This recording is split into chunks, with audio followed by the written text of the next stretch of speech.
Sofian Amrabat and Andre Onana are confirmed they will be headed to the African Cup of Nations representing their countries. Welcome to the United Hotspot. My name is Webb, and here again to burn you with Manchester United news. I'll start off with that one.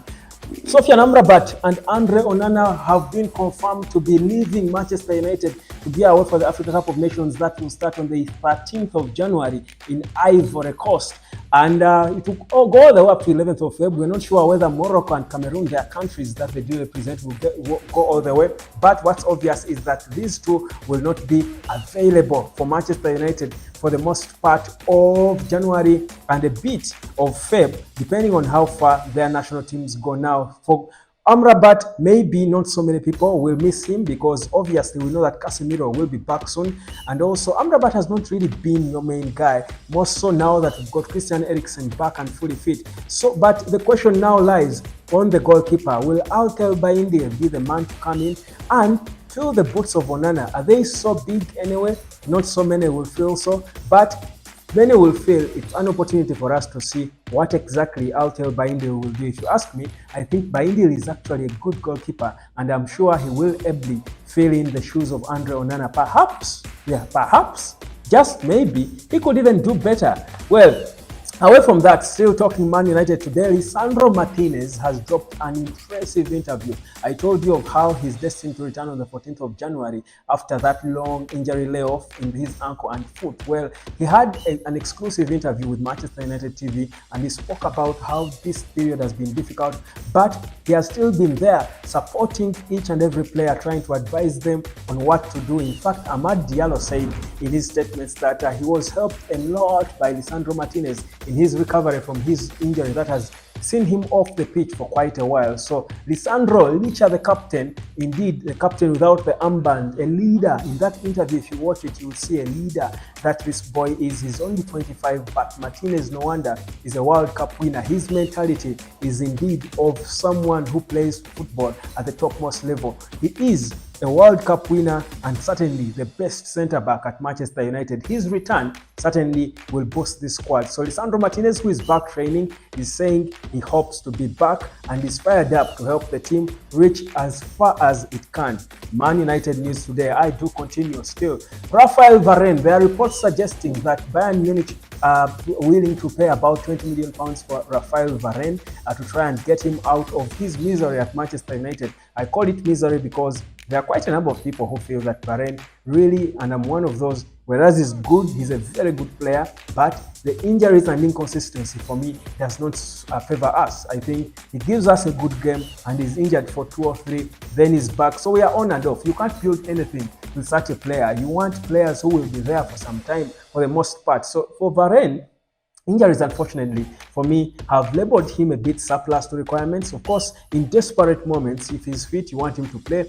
But if you're going to think long-term, which I think we should be, or mid-term, which I think we should be seeing now, I don't think we need to plan with Raphael Varane, more so given the crazy wages he's earning. So question is, will Manchester United take the close to 20 million, 25 million that Bayern value him, or would they be holding on to expect more from maybe Saudi Arabia? But the thing is, we've got to sell him. If you're going to make some money off him, you've got to sell him sooner rather than later because his contract expires in the summer and he could leave for free. We don't want that to happen. We need money. We are in a sell to buy situation as Manchester United. Never mind Sir Jim Ratcliffe being in. So that's the tough situation Manchester United is in when it comes to Varane. Of course, many people have been talking about Varane and how good he is. I think there are no questions about how good he is. The questions about Varane are with his fitness. Also, Real Madrid, by the way, are reportedly looking for someone to replace David Alaba, who is injured. So they certainly hope that he could be one because they have been discussing options of centre-backs to sign when Alaba is off because of that injury. So he could be one of those. So for me, the best thing for Manchester United is to let go of Raphael Varane at the earliest opportunity because we need to make some cash off him. The best thing for him, though, could be to stay because I'm not sure, with the exception of Saudi Arabian teams, I don't think so many teams around Europe would be willing to match his nearly £350,000 per week wages that he's earning at Manchester United. Now, away from Varane, let's talk about the wonder boy, Mason Greenwood. Of course, the biggest story today concerning Manchester United has been that there could be a bidding war for Mason Greenwood with teams like Barcelona, Real Madrid, AC Milan going toe-to-toe to try and sign the Manchester United outcast, who is currently enjoying life at Getafe, having scored 5 goals in 15 games for the Spanish mid-table team. Should be a bottom-table team, but for now, because of Greenwood, they are mid-table. So certainly, that is a big conversation. Greenwood should be top of the talk for Sir Jim Ratcliffe and co. He should be one of the guys they're discussing in the boardrooms on what exactly to do. Should they bring him back? Should they leave him to stay? Remember, Getafe as well are willing to pay some cash for him. They have apparently approached Manchester United saying, can we pay £40 million to get him permanently? That's an option. Well, 40 million for a player contracted until 2025 and arguably the hottest thing at Manchester United and in Spanish football now, perhaps could be a bargain for Getafe. But will Manchester United take that? Sir Jim Ratcliffe doesn't seem to be decided on what exactly to do. We will need time to get a proper verdict on whether Greenwood will return or not. For me, I think my take is known. Later on, I will be coming live with a chant of Greenwood back. You might want to join that later on. But yeah, that's a bit of the hottest news coming through from Manchester United. But of course, you know that this week we've had a good update from yesterday where it was confirmed that Mason Mount is back training on grass, which is good. So he could be available on the 8th of January. Could be back. So is Harry Maguire. That's a bit of the news you do want to hear about Manchester United, because injuries have been the biggest talk at Manchester United. Probably the reason we've been struggling, at least according to the boss. Not only that, really. Also, maybe tactics and a bit of personnel being lazy. But I've been telling people that Manchester United right now is the most motivated team. Manchester United has the most motivated players right now, the most psyched up players right now, because everyone is playing and fighting for their job, because there is a new sheriff in town in charge of football and they are watching their every move. So obviously, United players have got to step up their game. Oh, hold on a minute, guys. Before I go, I just watched an interview from about a year ago when they were talking to someone was interviewing Sir Jim Ratcliffe about what by then were reports that he was interested in buying Manchester United. And first of all, I like that he has a deep voice, this guy, but he speaks with swagger and confidence. But even from back then, I think after dealing, and he said he met with Joel Glazers, and sarcastically, I saw him say, they are good guys, he's a good guy, they are good men and all, they are the best men on earth. And of course, this was for me, I think, a way of him massaging their ego.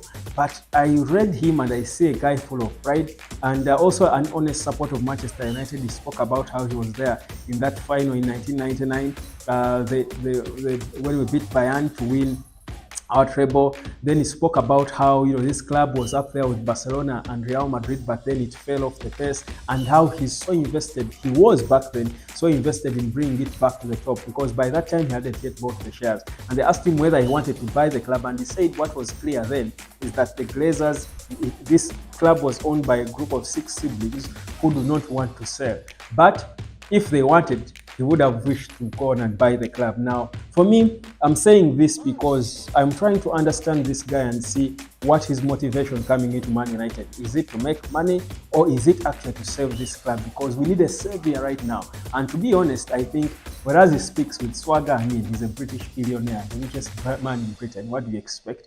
I think for real, I think he's genuinely interested in trying to sell this club. He has tried to do a bit of good work with Nish. He has done quite a number of things, of course, with Mercedes and Formula One and everything he has, the cycling, which is struggling a bit, but of course he has done some good work there as well. I honestly feel like Man United is his biggest catch, and he will do anything to make it work, from that interview and what I've heard about him. And for me, that's why I insist, guys, there is no option but just to back Sir Jim Ratcliffe.